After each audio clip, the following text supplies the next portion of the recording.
السلام علیکم ورحمۃ اللہ وبرکاتہ۔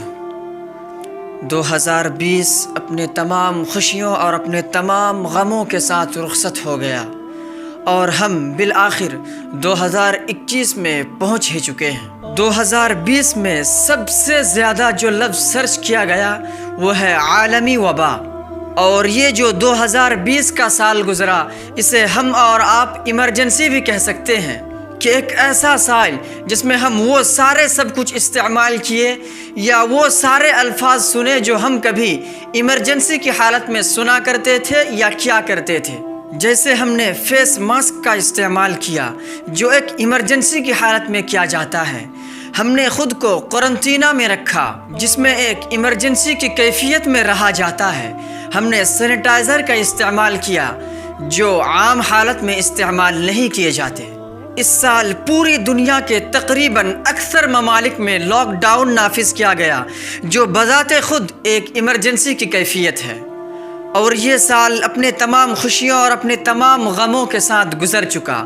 اور جو گزر چکا سو گزر چکا۔ اگر آپ سے پوچھا جائے کہ 2020 کی آپ کی سب سے بڑی کامیابی کیا ہے تو میرے خیال سے آپ کا جواب یہ ہوگا کہ 2020 کی آپ کی سب سے بڑی کامیابی یہ ہے کہ میں ابھی تک زندہ ہوں۔ جی میرے بھائی اور جی میری بہن، پیغمبر صلی اللہ علیہ وسلم نے فرمایا، من اصبح منکم آمنا فی صربہ،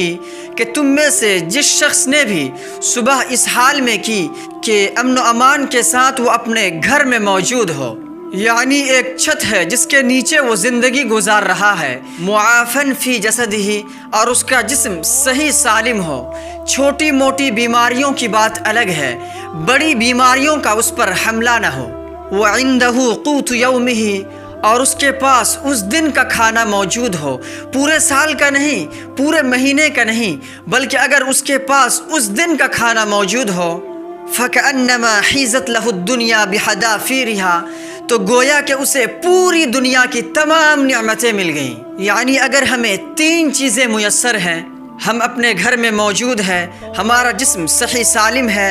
اور ہمارے پاس آج کا کھانا موجود ہے، تو گویا کہ ہمارے پاس دنیا کی تمام نعمتیں موجود ہیں۔ فالحمد للہ علی ذلک والشکر لہ۔ تو میرے خیال سے 2020 کی سب سے بڑی کامیابی یہ ہے کہ ہم تندرستی، چین سکون، امن و امان کے ساتھ اپنے گھر میں موجود ہو کر اپنے زندگی سے لطف اندوز ہو رہے ہیں، اور اس وقت جو پوری دنیا میں ایک وبا پھیلی ہوئی ہے، ہم اس وبا سے محفوظ ہیں۔ اس پر ہم اپنے رب کا جس قدر شکر ادا کریں وہ کم ہے۔ اب جو نیا سال شروع ہوا ہے اس میں بہت سارے لوگ بہت طرح کی نیتیں کریں گے، سو آج ہم بھی کچھ نیتیں کریں۔ پہلی بات تو یہ کہ ہمیں معلوم نہیں کہ ہمیں اس سال کے کتنے مہینے اور کتنے دن ملے ہیں، کیونکہ کسی انسان کو یہ معلوم نہیں کہ اس کے موت کا وقت کب ہے۔ مجھے نہیں پتا کہ میں اس کے بعد آپ سے مخاطب ہو سکوں گا یا نہیں، مجھے معلوم نہیں کہ ہم میں سے کون اس دنیا میں زندہ رہے گا اور کون زمین تلے دفنا دیا جائے گا، لیکن اگر اللہ کی مرضی رہی تو ہم اس سال کیا کریں گے؟ سب سے پہلی بات تو یہ کہ ہم گناہوں سے بچیں گے،